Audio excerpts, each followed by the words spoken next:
gbajúgbajà olóṣèlú ní ìpínlẹ̀ Kwara Alhaji Yusuf Káyọ̀dé Májà kí dúníyàn pódìgbà ó ṣe.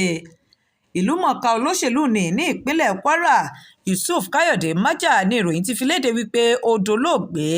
Alhaji Káyọ̀dé Yusuf Májà tó jẹ́ ògúnnágbòǹgbò olóṣèlú ní ìpínlẹ̀ Kwara tó tún jẹ́ alábàáṣepọ̀ ààrẹ ilé-ìgbìmọ̀ asòfin àgbà tẹ́lẹ̀ rí dókítà Bùkọ́lá Sàràkí ló papòdà lọ́jọ́ Ẹtì Friday. Májà gẹ́gẹ́ bí ọ̀pọ̀lọpọ̀ àwọn ènìyàn ṣe mọ̀ sí jẹ́ ọmọ ẹgbẹ́ òṣèlú People's Democratic Party tí ó sì di ọ̀pọ̀lọpọ̀ ipò mú ní ìpínlẹ̀ Kwara lásìkò ìṣèjọba dókítà Bùkọ́lá Sàràkí àti ti Alhaji Abdulfatai Ahmed. Gbogbo àwọn tó jẹ́ ṣàǹkóṣàǹkó nínú ẹgbẹ́ òṣèlú PDP ni wọ́n ti ṣèdárò ẹni re tó lọ.